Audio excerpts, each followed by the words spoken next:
తెలంగాణలో భానుడు భగభగలాడుతున్నాడు. మరో 4 రోజులు భారీగా ఎండలు నమోదవుతాయని వాతావరణ శాఖ అలర్ట్ జారీ చేసింది. దీంతో పలు జిల్లాలకు రెడ్, ఆరెంజ్ అలర్ట్ ఇచ్చింది. రెడ్ అలర్ట్ ఉన్న ఉమ్మడి ఆదిలాబాద్, ఖమ్మం, నల్గొండ, రంగారెడ్డి, నిజామాబాద్ జిల్లాల్లో 45 డిగ్రీలు దాటి టెంపరేచర్లు నమోదవుతాయని చెబుతున్నారు. ఇక రేపు 24 జిల్లాలకు ఆరెంజ్ అలర్ట్ ఇచ్చారు. రాష్ట్రం నిప్పుల కొలిమిలా ఉందని, ప్రజలు ఎవరూ మధ్యాహ్నం బయటకు రావద్దని అడ్వైజరీ జారీ చేశారు ఆఫీసర్స్. అప్డేట్స్ అందించడానికి కల్పన లైవ్ లో అందుబాటులో ఉన్నారు. కల్పన, రాష్ట్రం అయితే నిజంగానే నిప్పుల కొలిమిలా మారిపోయింది. మరేంటి వెదర్ ఆఫీసర్స్ ఏం చెప్తున్నారు, ఎటువంటి అలర్ట్స్ ఇచ్చారు? చంద్రిక, మీరు చెప్పినట్టుగానే తెలంగాణ రాష్ట్రంలో బాణుడు బగ్గుమంటూ ఉన్నాడు. నిప్పుల కొలిమిలా కూడా ఎండల తీవ్రత రోజు రోజుకి అధికంగా కనిపిస్తూ ఉంది. ఇక గరిష్ట ఉష్ణోగ్రతలు కూడా సాధారణం కంటే కూడా మనకు 2-3 డిగ్రీలు అధికంగా నమోదవుతుండడంతో ఎప్పటికప్పుడు ఇటు వాతావరణ శాఖ అధికారులు హెచ్చరికలు జారీ చేయడం జరుగుతూ ఉంది.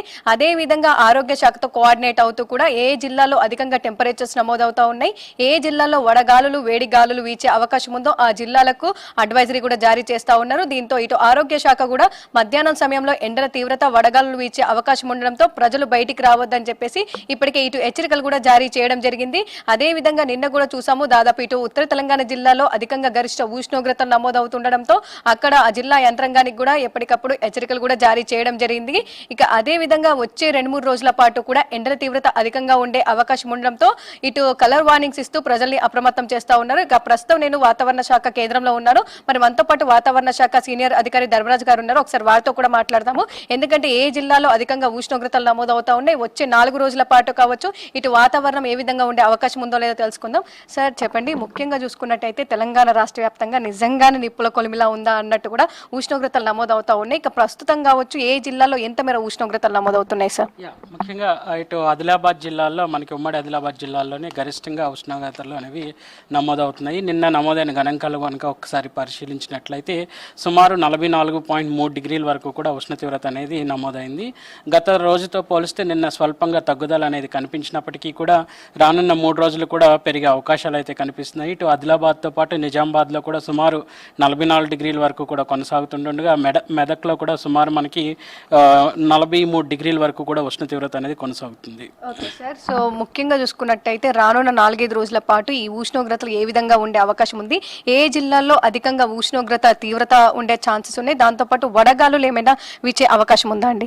ఒక విధంగా చూసుకున్నట్లయితే ఈ యొక్క వడగాల్పులు అనేవి రానున్న 3 రోజులు కూడా కొనసాగే అవకాశం కనిపిస్తుంది.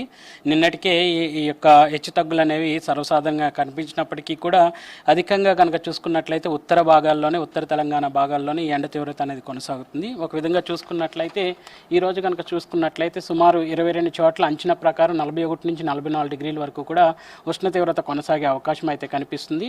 ఒక విధంగా చూసుకున్నట్లయితే ఎండ తీవ్రత రానున్న 3 రోజులు పెరిగినప్పటికీ కూడా సాయంత్రం సమయంలో ఏర్పడేటువంటి యొక్క కుములోనింబస్ మేఘాల వల్ల స్వల్పంగా మనకి ఉపశమనం లభించే అవకాశం కూడా కనిపిస్తుంది. ముఖ్యంగా చూసుకున్నట్లయితే రేపు అనగా 19 మే కల్లా కూడా ఇటు ఆదిలాబాద్, కొమరంభీం, ఆసిఫాబాద్, మంచిర్యాలతో పాటు జగిత్యాల జిల్లాలకు ఇప్పటికే అంచనా ప్రకారం ఇక్కడ 45 డిగ్రీల నుంచి పైబడి ఉండే అవకాశాలు కూడా కనిపిస్తున్నాయి.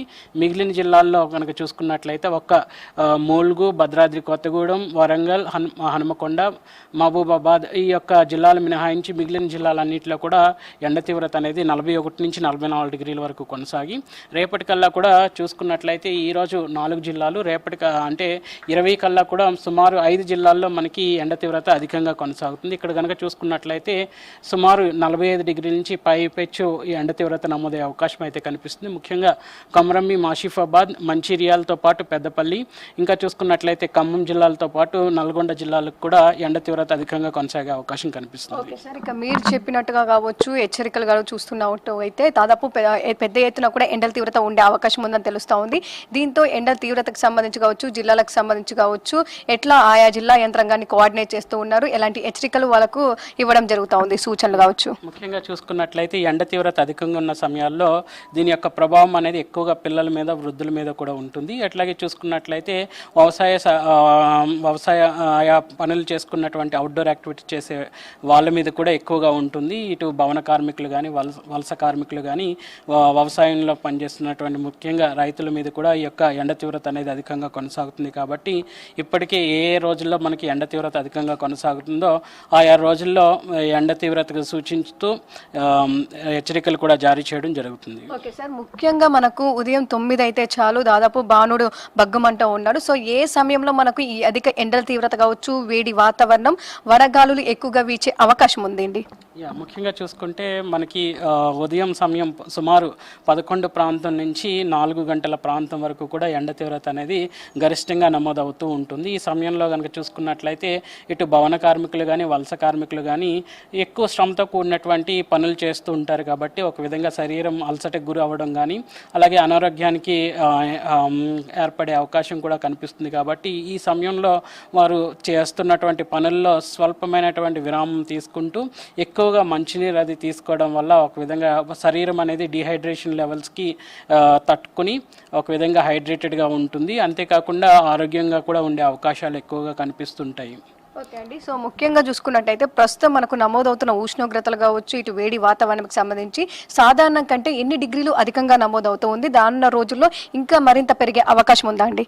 ముఖ్యంగా చూస్తే మనకి ఒక విధంగా ఉత్తర తెలంగాణ జిల్లాల్లో ప్రస్తుతం 2 డిగ్రీల వరకు కూడా ఉష్ణ తీవ్రత అనేది కొనసాగుతుంది అధికంగా. ఒక విధంగా చూసుకున్నట్లయితే రానున్న 2-3 రోజులు కూడా అంచనా ప్రకారం ఈ యొక్క ఉత్తర తెలంగాణ జిల్లాల్లో 2 నుంచి 3 డిగ్రీల వరకు కూడా ఉష్ణ తీవ్రత పెరిగే అవకాశం అయితే కనిపిస్తుంది. ఓకే అండి, ఇక ఎస్పెషల్లీ హైదరాబాద్ గురించి చూసుకున్నట్టయితే హైదరాబాద్లో కూడా ఎండల తీవ్రత అధికంగా కనిపిస్తోంది. ఇక ప్రస్తుతం నగరంలో ఏ విధంగా ఉష్ణోగ్రతలు కొనసాగుతూ ఉన్నాయి, వచ్చే 2-3 రోజుల పాటు కూడా ఏ విధంగా ఉండే అవకాశం ఉందండి? ఇంకా సిటీ పరంగా చూసుకున్నట్లయితే ఎండ తీవ్రత అనేది సుమారు 39.1 డిగ్రీ వరకు కూడా ప్రస్తుతం కొనసాగుతుంది. ఇంకా నగర శివార్లో కూడా చూసుకున్నట్లయితే ఇటు రాజేంద్ర నగర్ కానీ, హైత్ నగర్ కానీ, పటాన్ చెరువు కానీ ఇక్కడ కూడా సుమారు మనకి 40 డిగ్రీల వరకు కూడా ఉష్ణ తీవ్రత అనేది కొనసాగుతుంది. ఒక విధంగా ఈ యొక్క రానున్న 2-3 రోజులు కూడా ఎండ తీవ్రత అనేది 41 నుంచి 44 డిగ్రీల వరకు కూడా కొనసాగే అవకాశం అయితే కనిపిస్తుంది. ఓకే సార్, ఇక అధిక ఉష్ణోగ్రతలు నమోదవుతున్న సమయంలో వడగాలులు కూడా వీచే అవకాశం ఉందని చెప్తా ఉన్నారు. సో ఇట్లాంటి తరుణంలో మీరు ఏ డిపార్ట్మెంట్తో కోఆర్డినేట్ అవుతూ ఉన్నారు, ఎలాంటి సూచనలు జారీ చేస్తూ ఉన్నారు సార్? ముఖ్యంగా చూస్తే మనకి ఒక విధంగా మనకి ఉన్నటువంటి జగిత్యాల కానీ, రాజేంద్ర నగర్ యూనివర్సిటీ, అగ్రికల్చర్ యూనివర్సిటీస్తో ఇప్పటికే రైతులకు కావాల్సినటువంటి సూచనలు, సలహాలు కూడా ఇవ్వడం జరుగుతూ ఉంటుంది. ఎండవేడిమి వాతావరణంలో ముఖ్యంగా ఎండాకాలం పంటలన్నీ కూడా ఇప్పటికే చేతికొచ్చి ఉంటాయి. కాబట్టి ఈ సమయంలో మనకి ఎండతో పాటు సాయంత్రం సమయంలో ఎక్కువ తీవ్రతతో కూడినటువంటి గాలులు కూడా ఉండే అవకాశం కూడా కనిపిస్తుంది. సో ఈ సమయంలో ఒక విధంగా రైతులకి సాయంత్రం సమయంలో పొలాల్లో కనుక పనులు చేస్తూ పొలాల్లో తిరుగుతున్నట్లయితే తీవ్రమైనటువంటి ఈదుడుగాళ్ళ ప్రభావం అనేది వల్ల చెట్లు ఇరిగిపోవడం కానీ, ఒక్కొక్కసారి విద్యుత్ ఘాతకం కూడా జరిగి ప్రాణ నష్టం కూడా వాటిల్లుతుంది. కాబట్టి ఇటు అగ్రికల్చర్ యూనివర్సిటీస్తో కానీ ఇంకా చూసుకున్నట్లయితే జనరల్ పబ్లిక్కి కన్సర్న్లో కూడా మనకు ఉన్నటువంటి ఆయా శాఖలకు ఎప్పటికప్పుడు యొక్క సూచనలు, సలహాలు ఇవ్వడం అనేది జరుగుతూ ఉంటుంది. ఓకే సార్, ఇక వర్షాలని కూడా చెప్తూ ఉన్నారు ఎండల తీవ్రతతో పాటు. ఇక వర్షాలు కురవడానికి గల కారణాలు ఏంటి? అంటే లోకల్ కండిషన్స్ ఉన్నాయా, లేదంటే సినాప్టిక్ కండిషన్స్ ఉన్నాయా? దాంతోపాటు ఎన్ని రోజుల పాటు ఈ వర్షాలు ఉండే అవకాశం ఉంది? రానున్న 3 రోజులు కూడా ఎండ తీవ్రతతో పాటు సాయంత్రం సమయంలో ఏర్పడేటువంటి కుములోనింబస్ మేఘాలు అనేవి కూడా ఏర్పడే అవకాశం స్పష్టంగా కనిపిస్తుంది. ఈరోజు కూడా చూసుకున్నట్లయితే ఎక్కువగా ఈరోజు దక్షిణ భాగంలోనూ అలాగే పశ్చిమ భాగంలో ఉన్నటువంటి తెలంగాణ భాగాల్లో తేలికపాటి వర్షాలు అనేవి కూడా వచ్చే అవకాశం కనిపిస్తుంది. ఉమ్మడి మహబూబ్ నగర్ జిల్లాలతో పాటు ఇటు హైదరాబాద్, రంగారెడ్డి, సంగారెడ్డి, వికారాబాద్ జిల్లాల్లో కూడా తేలికపాటి వర్షాలు అనేవి కూడా కనిపిస్తున్నాయి. సో ఒక విధంగా ఈ వర్షాలు అనేవి కుములోనింబస్ వేగాల వల్ల ఏర్పడి తేలికపాటి వర్షాలు అనేవి కూడా వచ్చి తదుపరి కనుక చూసుకున్నట్లయితే ఈదురుగాళ్ల ప్రభావం కూడా 40 నుంచి 50 కిలోమీటర్ల మేర ఉండే అవకాశాలు ఎక్కువగా కనిపిస్తున్నాయి.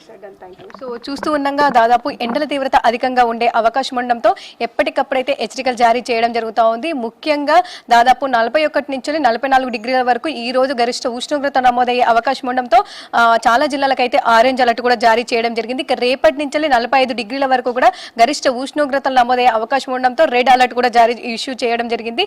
దాంతోపాటు వడగాళ్ళు కూడా వీచే అవకాశం ఉండడంతో మధ్యాహ్నం సమయంలో బయటికి రావద్దని చెప్పేసి ఇట్లాంటి అలర్ట్స్ అయితే ఇవ్వడం జరిగింది. ఇక ఓవరాల్ గా చూసుకున్నట్టయితే తెలంగాణ రాష్ట్ర వ్యాప్తంగా వచ్చే 4-5 రోజులు ఎండల తీవ్రత అధికంగా కనిపించడంతో పాటు వచ్చే 3 రోజుల పాటు సాయంత్రం సమయంలో ఒక్కసారిగా వాతావరణం మారిపోయి అక్కడక్కడ చిన్నపాటి వర్షం కురిసే అవకాశం ఉందని చెప్తున్నారు చంద్రిక.